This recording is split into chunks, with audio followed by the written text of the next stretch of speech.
Good afternoon, everyone, and welcome to today's webinar brought to you by Inspera. I'm pleased to be joined by Ishan, who I'll pass over to shortly and who is leading the session. Just before I do, I want to remind everyone that this session is being recorded and a copy of the recording will be sent out to you all a week from today. We encourage you all to send in as many questions as you can using both the chat box and our Q&A function.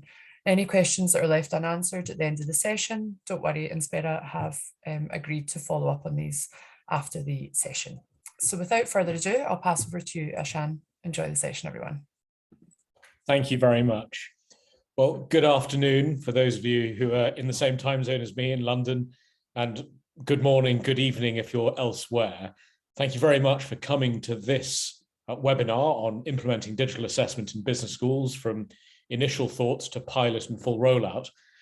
And over the course of the next 45 minutes, that is what I'm going to talk about. Just a brief bit about me. I am the general manager of Inspera here in the UK. We operate across the world. Prior to working at Inspera, I implemented the platform Inspera at a university in the United Kingdom. Prior to that, I worked in learning and teaching. Prior to that, I worked as a faculty member in a law school. And prior to that, I was a lawyer. I was a barrister for about 10 years here in England. And so my experiences of digital assessment have been colored by those various roles, from being a faculty member and marking assessments through to implementing a platform and now working here at Inspera. Just a little bit about our solution. I'm going to deal with this at the beginning and then talk about how you can implement digital assessment. We are a single platform with in-house components. We don't rely on third parties to deliver our assessment platform, so that you have a single code base that is dealing with the entire life cycle of assessments. It's a platform that's secure and efficient, that allows you to scale to great sizes. We can deliver hundreds of thousands of assessments at the same time. And it allows you that exam continuity and assessment continuity so that you are able to provide the right assessment experience to the right candidates at the right time. Part of that is the test taker experience that is so important. The experience that students have while being assessed has historically been either at a computer in their home or on campus, completing a piece of coursework, or in a large, often drafty exam hall where they're writing their answers. We want you to be able to do this in a way where it's consistent and comfortable with what they're used to, which is using a computer, in something where it takes very little time for them to learn how to use the system. And it's important to note we support the entire assessment cycle. So you can do everything from planning all the way to evaluating the next set of assessments within the platform. So plan them, design them, as in writing your assessment instruments, deliver, mark, and then, as I say, share feedback with students, which allows that iterative process of improving your assessment. Because it's crucially important that the technology is there to enable the pedagogy that you have in your school. It shouldn't be the tail wagging the dog. It shouldn't be the technology deciding what you do. You should decide what you do, and we should be enabling it for you in this digital format. This, I promise, is the only slide that has lots and lots of text, because I don't like those. But I'm just going to leave this on the screen for you for a moment, just so that you can see what we do. My apologies for some of the text being quite small. I'm just going to pause for a moment. Please just take a look.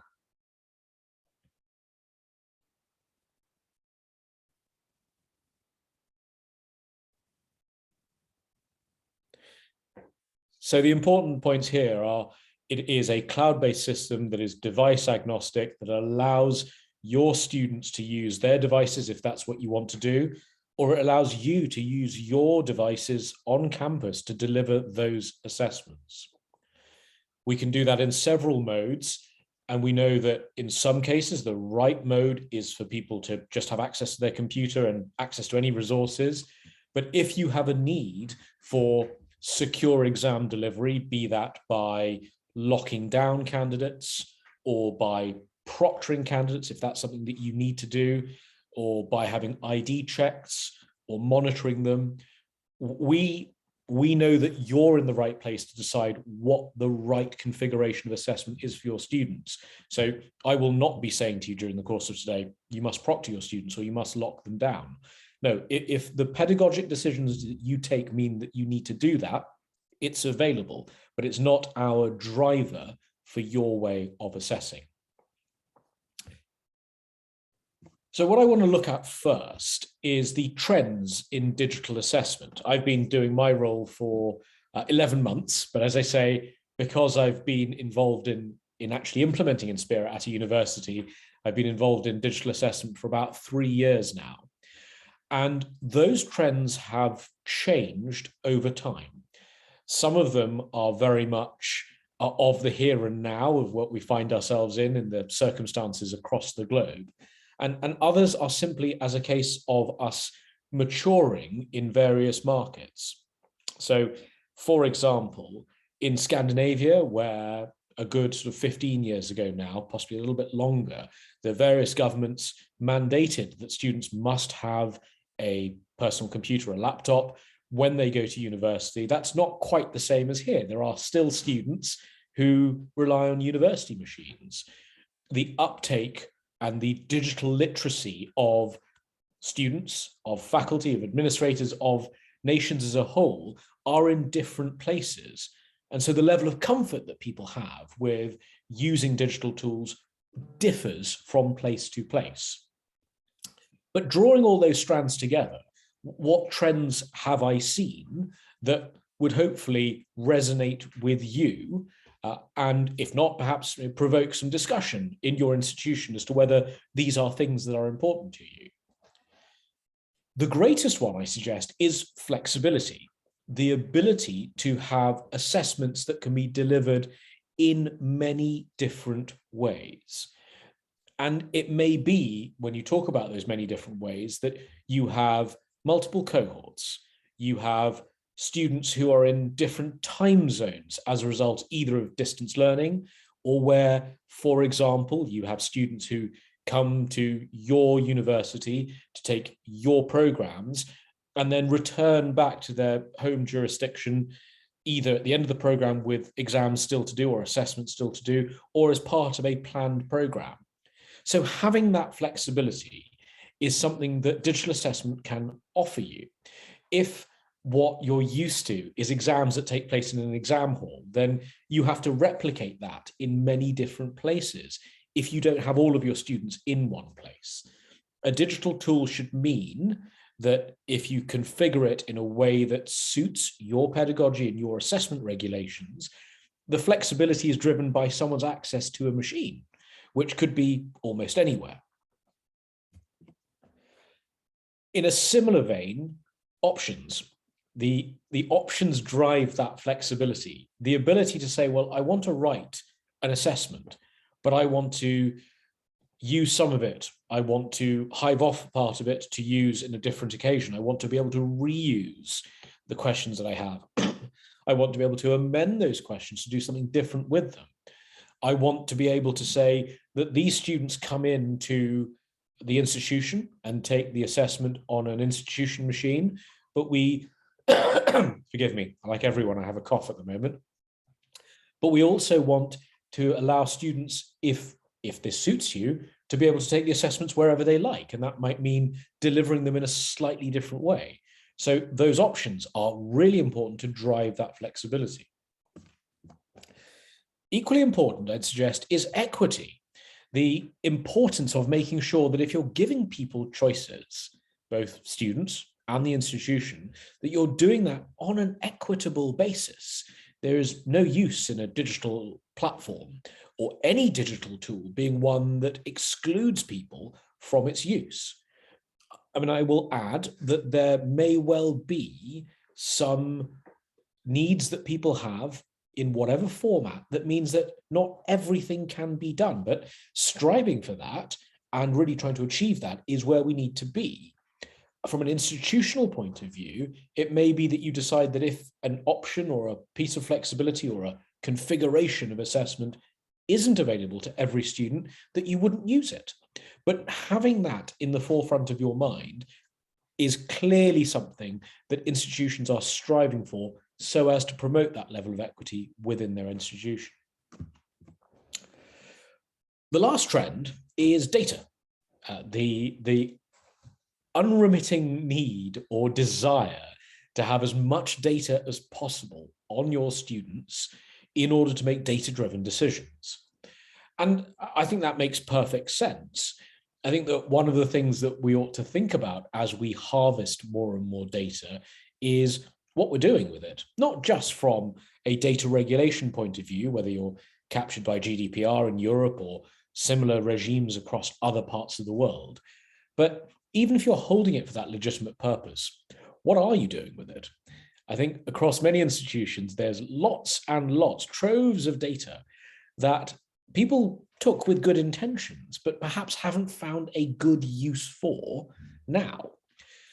And that in itself carries its own debt, that if you are continuously taking data, you've got to store it somewhere, you've got to have something to do with it, you may not have got there. So what is it that you actually want to display and to who? And I think it's not just institution data, I think it's for the students too. From talking to students, but also from just generally surveying what's going on at the moment with people outside of education too, I think that there is a greater acceptance on people's data being taken if they then become part of it. And by that, I mean, they get to see it. If students get some of the data back for their own benefit, then I would suggest that they're actually more comfortable with that data being harvested in the first place. The data in itself is not simply enough. It's what educators do that make a difference to that data. It's the educator's ability to contextualize that data, to give it meaning, so that students are then acutely aware of how they should use it, making sure that they both use it correctly and also they don't misuse it to perhaps be too confident or not confident enough from seeing just raw numbers. And so my next slide says, are you ready for the future of assessment? Now, when I was writing these slides, I was thinking back to webinars I've been to over the last 18 months and possibly longer. And one of the things that strikes me is that there are an awful lot of webinars that I've been to where people have said almost what I'd say nebulous and almost quite random bits of information that really, do they help? Are they things that you need to know? I've been to webinars where people have said things like, you should do more good things. Do more and more good things. Don't do bad things, but just do more good things. And you think to yourself, yeah, I kind of know that. That's something I'm aware of. It's not really taking me any further. And then they might say something like, well, you know what? You need to do some stakeholder engagement. And you think, yes, I do that too. In fact, I do quite a lot of that. That appears to be a large part of my day. My inbox or Teams or Slack would be testament to it. But what? What am I asking them? What am I saying to them? So as a result of thinking that, the remainder of these slides, I hope, are going to be as detailed as possible. I want to talk to you about what you should actually do to get from a pilot to full implementation. Why? Well, in part, it's driven by where I've seen what I think is not the right way to do it. And I've thought to myself, God, I wish I could actually just set out to people what I think is the right way. Now, at the same time, I may not be right, and it may not fit for you. But I would hope that the recipe of what I'm going to say that you ought to be thinking about will encourage you to get to the right place for your digital assessment when you get to it. So, are you ready? Well, in 2019, up to 2019, I would go to digital assessment conferences at that time as a member of the management team at a university. And lots of people would say, yeah, digital assessment, we will do that someday. We'll get to it. It's fine. Yeah, you know, it's one of those things. It's on our roadmap, but we're not there at the moment. We've got plenty of other things that we need to do. And then the pandemic hit, and everyone said, today, we need to do some digital assessment today. We really, really, really have to get this done. And I don't downplay that at all. I was working at a university when the first lockdown hit in March 2020, and I was part of the same meetings that I suspect everyone on this webinar was part of, with we've got to get online, we've got to finish off our teaching for those who were teaching in the same sort of schedule as the United Kingdom. We've got to get on with our teaching. And then about 2 weeks later thinking, goodness me, we've also got assessment to sort out. What are we going to do? So that panic set in. And now I would suggest that we have people thinking, well, we need to do this yesterday. We actually have seen what's happened when we needed to be online for a reason, that being that people couldn't get into campuses and into institutions. So we need to go backwards and get this done as quickly as possible. From my perspective, sitting as a vendor, I neither enjoy someday or yesterday. What I'd like is a smooth managed path to us getting to where we want to get to. I'm also a realist, so I know that for many of you, you're now in a position where you think, well, great, if we'd started a few years ago, we'd have been able to ramp this up over a period of time, but we're now in a position where we need to move a little bit quicker. That's fine. I think it's still doable, but I think it comes through asking yourself a series of questions that help to the right place. So my question for you is... I found this on the web for series of questions that helps you get to the right place. Check it out. I'm sorry, my Siri decides to interrupt more than it really should. So my first question for you is, are you ready? Are you as an institution ready to be doing this at all? There are some institutions who I suspect are not, and it could be so for so many reasons. It's maybe that you're not ready because you don't have a budget for it, or it may be that you're not ready because there's other dependencies here on things like your VLE or other parts of your IT infrastructure that get in the way. What I would suggest is if you'd like an assessment of whether you might be ready, I would be happy to talk to any of you after this. Please do book some time with me, because from my perspective, if you're not ready, it's not something that will help me either. I'd rather be able to say to you, do you know what? I think you've got some things to do before we can talk about demos or looking at the platform with either me or any other vendor. So what do you need to do to be ready? What I'd suggest is you need to carefully select your team. And what do I think you need to have in a team? I think you need a mixture of the following to be in your team, regardless of your institution. We'll leave aside perhaps the obvious, a project sponsor, the person who has the authority and has the budget to be able to make this happen. But I would suggest that your project team actually needs a very wide range of representatives. You certainly need ones that will come to mind immediately. So faculty, for example, administrators, learning technologists, learning and teaching specialists, IT staff. But I'd also suggest that you need students in this group, because the student experience is oh so important in ensuring that people are able to do their assessments without panicking about the fact that they're online or that they're digital. I know that from speaking to a particular institution, they assumed that every student would be delighted that they could use their computer. And from what we've seen from institutions and surveyed them, the overwhelming majority, in the high 90s, students are excited about the fact they can use their computer and aren't consigned to sitting in an exam hall and writing with a pen. But there was a small number of students at this institution who were really worried about digital assessment. And actually, once they unpacked what the problem was, they discovered that the students assumed that their assessment format would change as well as being digital. And the worry was not that it was on a computer. It was that they'd spent a couple of years being assessed in one way and it was suddenly going to change tomorrow to something else. And it didn't. The institution were just digitizing what they had. So that team really does need all of those people. They don't all necessarily need to meet all at the same time, but all of those constituent parts are important. I'd also suggest they're important for a different reason. In order to drive your thinking and your innovation, it is important to have all those constituent parts in the room. if you, not for nefarious reasons, I mean, just from the way it works, if you just have academics in a room, they will rightly look at lots of pedagogy, they'll look at assessment instruments and the questions they want to ask, and you need all of that. But it's in the absence of learning and teaching specialists, learning technologists, the administrators who are going to make this happen.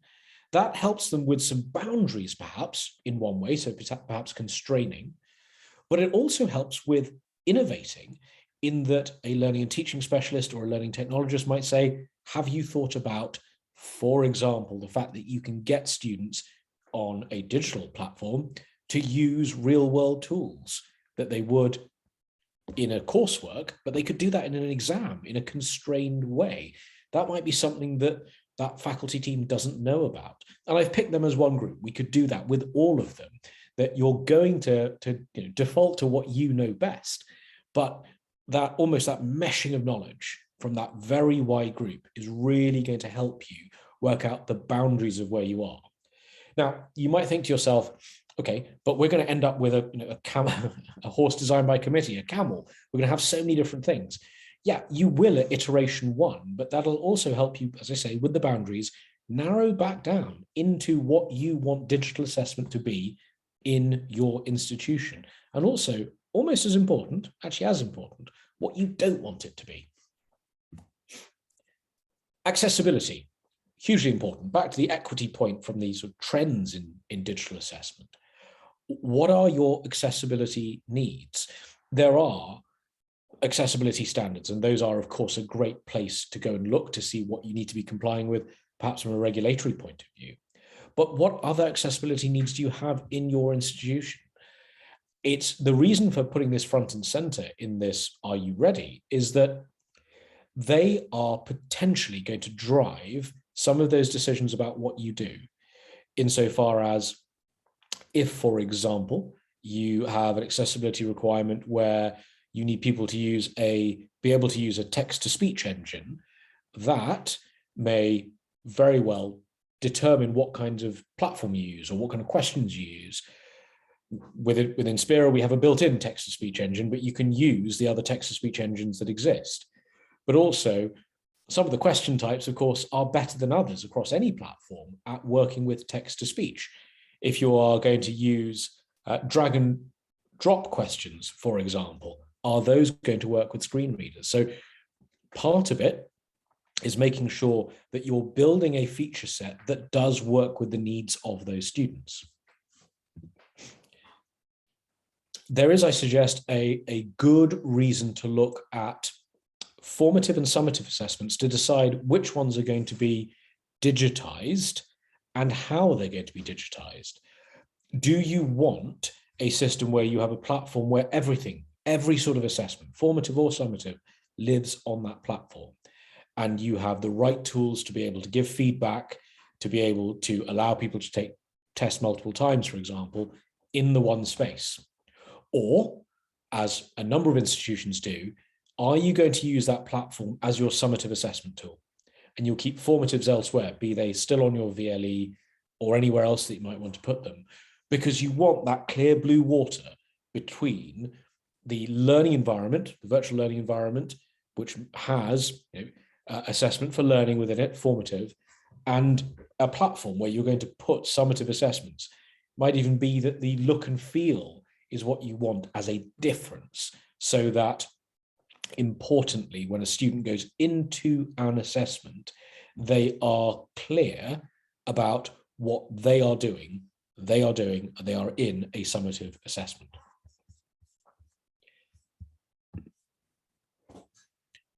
One of the next questions to ask yourself is whether you are going to go digital or digitize paper. And they're not, it's not necessarily that one's better than the other.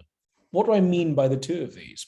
Well, digitizing paper is essentially taking the assessments you have now and putting them on screen with little or no changes to them.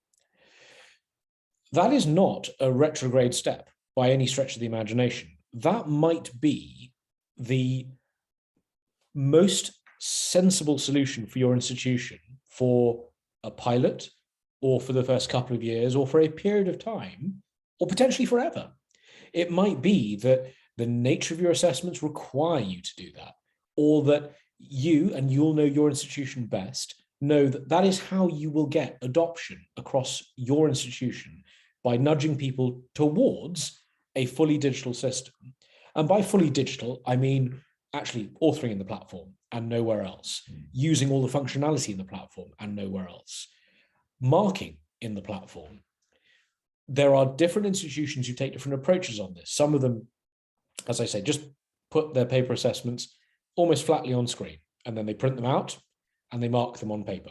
And that's what they do for a bit. And then they move towards actually authoring in the platform and marking on paper. And then they move to digital marking. And other faculties within an institution might move at different speeds. But these are part of actually embedding and deep rooting the digital assessment platform that you have into your ecosystem. I think we've had VLEs for so long now that we've possibly forgotten what it was like when VLEs were first introduced, and how much of that was actually digitizing paper from a learning point of view, and how, if we're honest, in some institutions, how a VLE is that. There might be pockets of your VLE that look no different to Dropbox, because it's just a long series of files rather than information being embedded in the VLE itself. That's not necessarily wrong, it's just the way that it works. There's questions too about the way in which your assessments are going to run. I have personal strong views on open book exams. I'd like to see us use more and more open book exams because two reasons. Number one, I think they replicate what we do in the real world. The world we live in is one where there is information at our fingertips. You know, your mobile phone has all the information you might ever need. Of course, the skill is in processing it and deciding which information to select.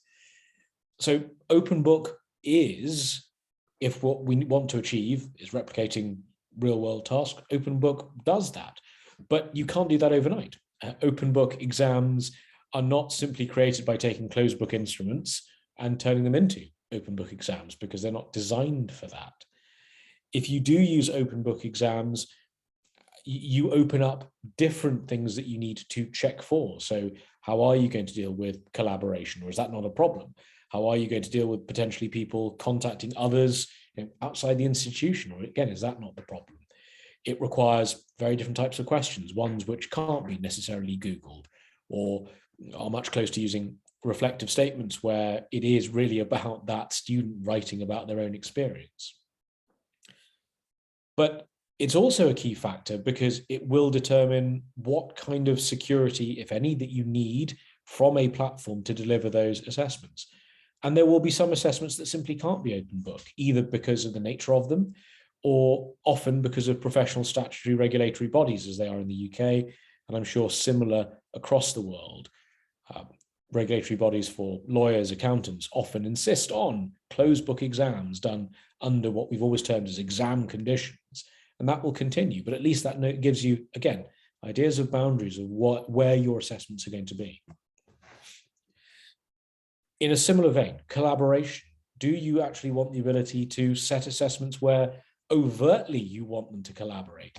You want students to be able to, for example, collaborate on some research, and then part two of the assessment is a piece of work themselves, either open book or closed book, where they write something reflective or they answer an individual question. So having a platform that allows you that flexibility to let them collaborate, whether it's inside or outside the platform, or and then do that second part in the right modality for the assessment is hugely important. Oral exams. As I said, used to be a barrister. I taught on the bar exams. As you might imagine, that involved 3 advocacy assessments during the course of the year, plus a conference assessment. So oral exams are very much something that I've done for years. And of course, they exist all the way across education. There's nothing special about the bar or legal education when it comes to oral exams. But they are gaining popularity at the moment amongst those who are looking for ways of, either as a single assessment or as an aspect of an assessment, trying to combat people who may be procuring services of others or paying others to take assessments. So have you got a platform that's going to let you do those oral exams as part of a suite of examinations that you're going to do with a student, or instead of, or some combination of it. If you are using multiple choice questions, and they still have a big place in many institutions and many programs with real validity, we don't necessarily have to think of multiple choice questions as being easy, because they're not. You could use question banks. This is a way of being able to deliver multiple choice questions to multiple candidates without necessarily needing to lock them down or proctor them, by essentially giving them different assessments and randomizing the order of questions and pulling questions from a list and picking them from a bank, so that actually your way of preventing the things that you don't want candidates doing comes from the way in which the assessment is configured. So having those question banks and being able to manage them are things that can really help you with that almost menu of assessments that you create. And then the idea of business in practice, where you want to create assessments that ask them to do real world tasks, for want of a better term.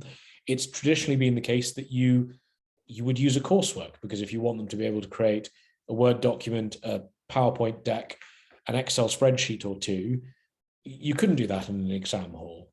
You couldn't do that in a paper-based exam. So it would have to be a coursework.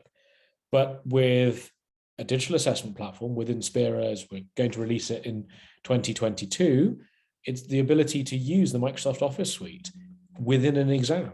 So you could, if you wanted to, lock a student down so they couldn't look at anything else on their computer, but they can open Word, Excel, PowerPoint, any application really that you want, and create those artifacts as part of their exam. So you've still got time constraints, you've still got security constraints, but it means that you're not limiting yourself in terms of the assessment that you get them to do by virtue of the way that paper operates or what you've been able to do in the past.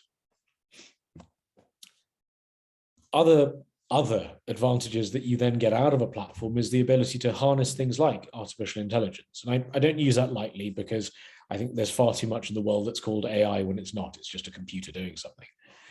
But we have an automatic test construction engine, which really will use the power of our AI to deliver that adaptive testing that you may well either use at the moment through a particular platform or system, or would like to use if you had the right tools to do it.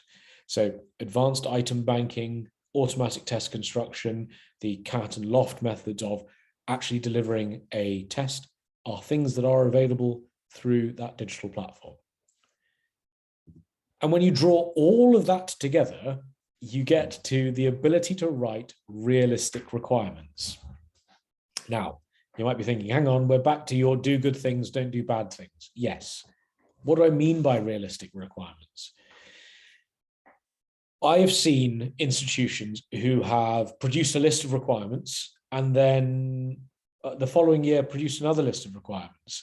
And amazingly, that second one is far better than the first one, because almost certainly your first, second, possibly even third iteration of requirements that you draw up from talking to people in your institution will have some unrealistic requirements in there. That you'll have some that they're realistic, but you might never use them, ever. You might have some that are realistic, but you're not going to use them in the first 3 years of digital assessment.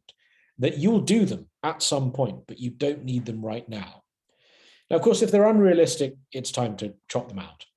If you're never going to use them, again, they need to go or be given much lower priority. If the more difficult is the third one, where you think, well, we would use this eventually, then it's a question of deciding whether that is going to determine whether you use digital assessment at all, what tool you use, and if you use a platform, whether you use us or someone else. Because you can and should adapt over the course of time. You should innovate what you're doing.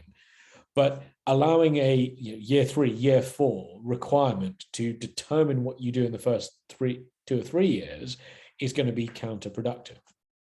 Again, one of, I think, the best ways of refining your requirements is to talk to the vendors out there in the space.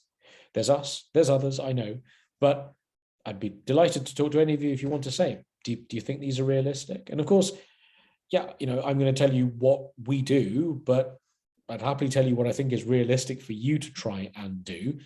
And you can collate that with all the other information that you have to decide what your realistic requirement set is. I know that every institution's realistic requirement set will be more than I can do, or indeed the same person as me at other vendors. And what all of you are looking for is something that's just a bit bigger than currently exists. And that's fine. That level of ambition is also important because it drives us and it drives everyone else, and it drives us to better digital assessment. So again, a slightly busy slide, so forgive me. Let me walk you around it just for a second. In the middle, we have planning, pilot, full implementation. There are 3 phases. And how do we get from the grey planning bit to full implementation? And you might be thinking, what's the scale? How many years is this? Well, that very much depends on you. We have done 1-year pilots with institutions who have then had enough to be able to get to full implementation. We've had others who needed longer than a year to pilot, or who have gone to what they call full implementation, but it's been at that gradual pace where actually you've got pilot, slightly bigger pilot, very big pilot, and then we're there with full implementation. It depends on the complexity of your school or your institution. If you have homogeneous programs in that you have very clearly set out that all of our programs have this many modules or between X and Y, and we have a limit on 1 assessment per module or perhaps 2, they come from a very small menu, then actually you'll be able to pilot relatively quickly, because what are we actually trying to do? During the first planning phase, you're trying to decide your scope for your pilot and to ensure that your pilots are going to give you sufficient evaluative data in order to be able to make decisions. Now, again, you'll say, yes, I know this. I know how to plan. I know how to do a pilot. What do you mean from the purpose of digital assessment? So scope. I know that when I piloted Inspira 3 years ago, a little bit more now, in fact, 3.5 years ago, my initial thought was I want to do as many pilots as I can. I was given a sort of 6-month window, and my original plan had 15 pilots. And I thought, this is probably, well, I didn't. Someone else said to me, that's too many. I was still gung-ho. I was younger and less grey. And I thought, I can do 15 pilots. Of course, I couldn't. It was way too much. And it was about looking at those and seeing what different data points am I going to get from these pilots. And actually, you can get rid of some of them on the basis that I'm not getting any more data. I might get some more confidence, different point, but I'm not getting any more data. So across your pilots, how many you're going to do? Are you going to get a range of faculty? Because you know that at your institution, you've got some members of faculty who are absolutely all about change, doing it as soon as possible. You have others who will say, no, actually, you're going to have to convince me really hard that this thing that you want to buy is going to do better than what I have now. You will have people, whether they be faculty, administrators, or any of those constituent parts, who will be really wedded to paper, and not because it's paper, but because it's comfortable. It's what they've done for many years.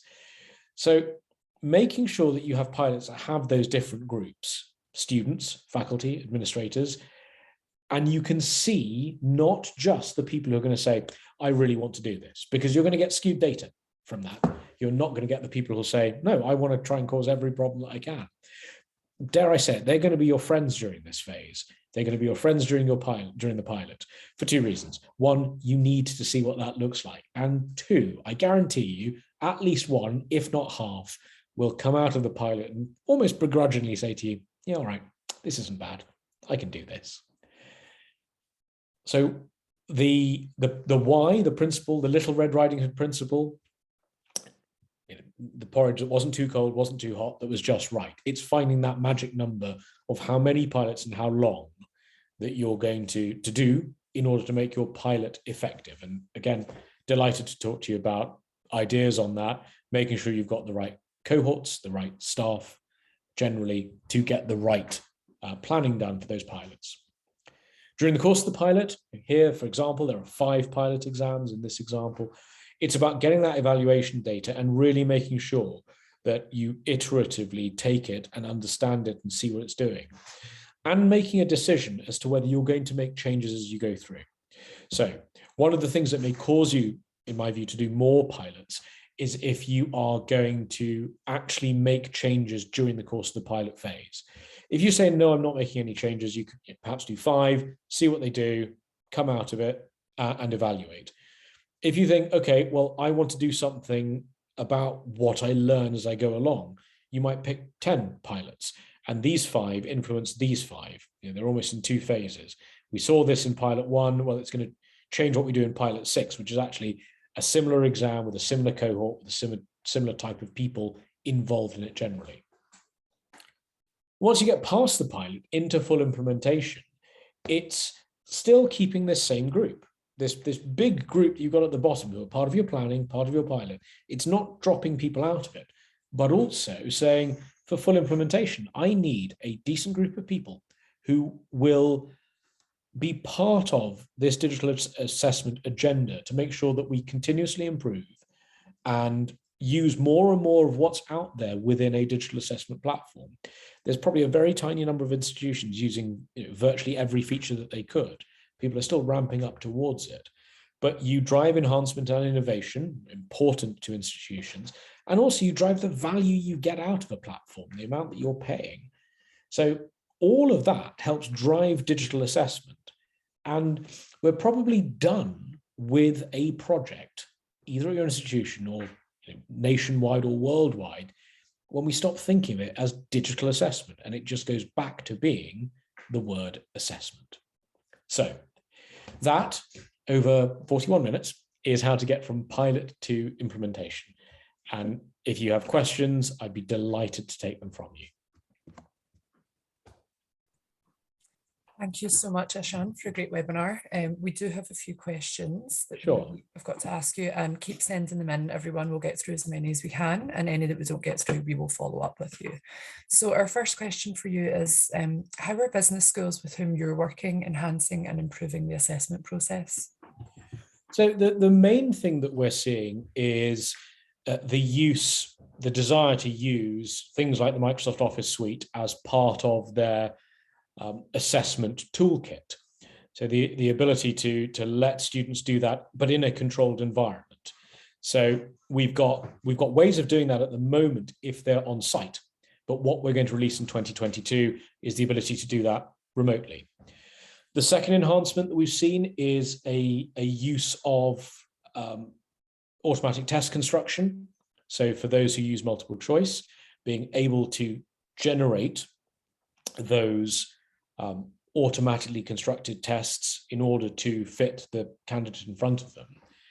And if both of those are too lofty or things that you're not thinking of right now, what we've seen from business schools alike is a greater student satisfaction in the ability to type an exam. There's a huge part to that, which is that it's something they're comfortable with. People are comfortable with typing and being able to reorganize their thoughts rather than doing it pen and paper.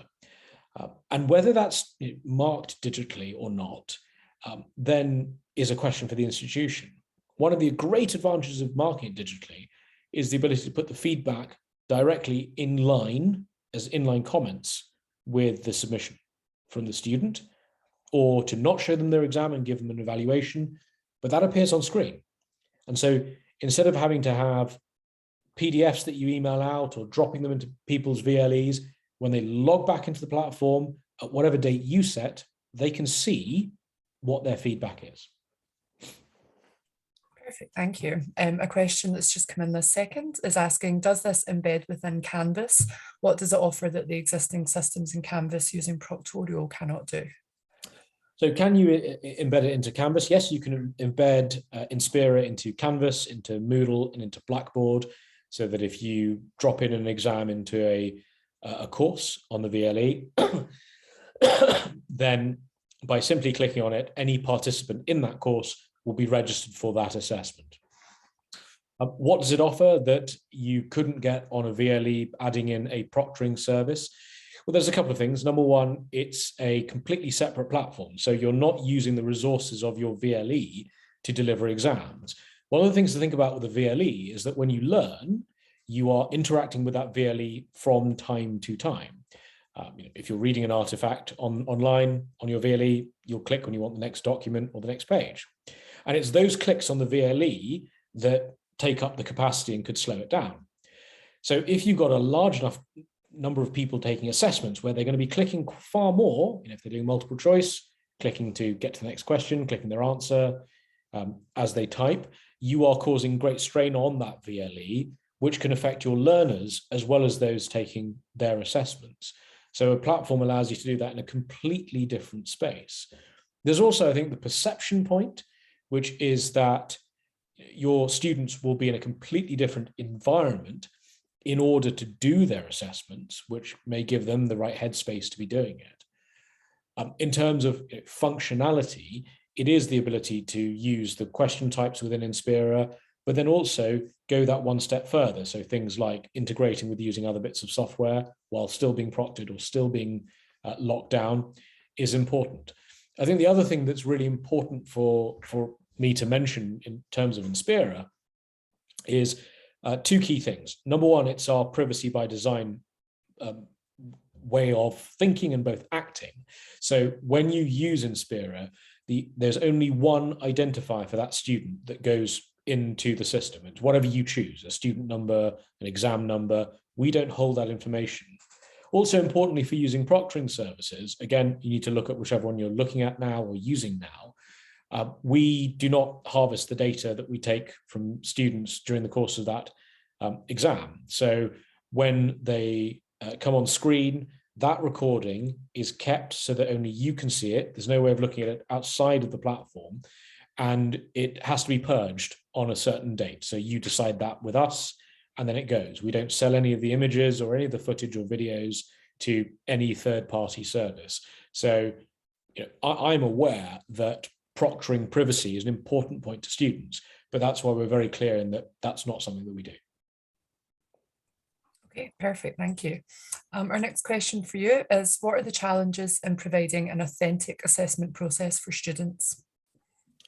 I think one of the great challenges is defining what you mean by authentic assessment. And I don't, forgive me, I really don't mean that flippantly, but I mean it from the point of view that I think if all of us on the webinar now defined authentic assessment, we'd all be there or thereabouts, but do it slightly differently. If what you want from an authentic experience is one that, as I say, replicates real world tasks, then that is your definition. That is something that can be provided. If what you want is, well, I don't need them to use Word or Excel, but I want them to be able to collect their thoughts, consider what they do, present them in a presentable way, perhaps with a very simple diagram or with some other, I suppose, formatting, for want of a better term, that they would if I was asking them to do this on a Word document, then a digital assessment platform can do that. If what you want to say to them is, well, you know what, authenticity would actually be that this would be something we'd talk about. I'd want to ask them some questions. I'd want to hear what they have to say. And in fact, the skill I want to assess is their ability to express it, speaking to me. Then an oral exam would allow you to make it authentic. I think there is far more than what you can do in an exam hall. And whilst we've been able to previously do more by doing courseworks, it's the fact that you no longer have to be constrained to a coursework where they have an extended period of time. If what you want is to constrain the time, but use all of the things you do in a coursework, that will help you get to the authentic assessment without having the constraints you had previously. Okay. Next question is, excuse me, how can business schools ensure they're keeping up to speed with trends in the wider world of work in terms of their own assessment? I think you already do. And I say that because business schools, to an extent law schools, but I think where business schools actually are really leading the pack across university schools, are ones who invite in external speakers, who have visiting faculty, who work in industry. And I think that is where you're getting more information than you probably give yourself credit for. I think if you don't feel you're getting enough, that's the thing to do, is get people in from industry to come and talk about what the current trends are. My own subject background is law, and in particular criminal law and a bit of tax law. And the way I would ensure that is to get, often, dare I say it, just my friends who would come in and talk to my students and say, this is what's currently going on. This is the problems that are faced outside of ones you might see in a textbook or in a case. These are the actual, the business of law, to mix the two terms, the business of law, this is where it's going. So this is the kind of skill that you'd need. I know it's not directly applicable to law schools, but during the pandemic in England and Wales, all the courts went online. It's something they've been planning to do in a couple of years from now, but it happened overnight. And you had people who said, I'd never used Zoom or Google Meet or one of the many others. I'm not familiar with this. And they had to learn very quickly. So now what they're saying to students is, I'm sure you do this, I'm sure you know how to use this, but really understand this is what you're going to spend a lot of your time doing. Perfect. We've just had another question, Dr. Hassan from Bangladesh. He's asked, do you have any insights into how organizations cope with the changes, especially in third world countries like Bangladesh? So I suppose it depends on the changes that you mean in terms of, if they're in terms of the subject matter or in terms of the wider environment. I think this is where links between institutions help, not just in terms of that subject matter, but also in terms of expertise and experience on things like digital assessment. I think finding groups of people who are from different institutions willing to talk about this is hugely important. We have a user forum for all of our UK customers, which happens quarterly. And we've done it for a couple of reasons. One of them that they really like and is really important to them is the ability to talk to one another, to share their experiences of what they found easy and hard. This is classic academia. The academy has always made sure that they talk to one another to share that burden and to share the knowledge that they get. Thank you. The questions are flying in now. We've got another one that says, how about external accredited bodies? What are you hearing from these bodies, if any, and how to deal with assessments that are entirely online? Yeah, so I can talk mainly about the United Kingdom. So hopefully that's where the questions come from. But what I would say is that the PSRBs are the professional statutory regulatory bodies, so people like the Law Society or the ACCA, whoever else it might be. They are still very much of the mind that they want their final exams to be closed book, and they want them with the greatest level of security that they can have. And so our customers who use proctoring tend to use it, almost exclusively use it for those sorts of exams. They're not using it for their own internal assessments because, as we looked at in earlier slides, they're looking at open book or other ways of assessing. So yeah, that is the reason for us having the tool. It's not to get you to proctor more by any stretch of the imagination. It's so that you can cope with those external bodies who regulate the way in which you conduct your assessments. And so whether you choose to allow students to be proctored at home, or whether you bring them onto campus rather, and you lock down their browser, lock down their environment, but you don't need to proctor them using a computer, you've got people walking around, or whether you take the opportunity to say, well, actually, if this is what we have to do, chosen by someone else, we've got a platform where we can do either of those things, and we can give students choice. So we can say to students, if you want to be proctored at home, you can be, or you can come in and use a computer and not be proctored at home, but be locked down. I know that there are students and faculty who don't want to use proctoring at all, and that's fine. That totally respect the decision. I think it's also true that there are some students who welcome the opportunity to do exams at home. Again, back to the equity point and the flexibility point, I would certainly encourage institutions to not just use one type. Don't just proctor at home. Give your students the choice of coming in. If they're not comfortable with proctoring, they can come in and be examined and locked down. If they want to be proctored, they're making the active choice to do that with your guidance as well. Thank you so much. Okay, I think we've got time for just one more question. Sure. How would you like to see the business education landscape evolve over the next 10 years? Well, I mean, the obvious answer is to say do more digital assessment, but I would say that, wouldn't I? No, how would I like to see it evolve?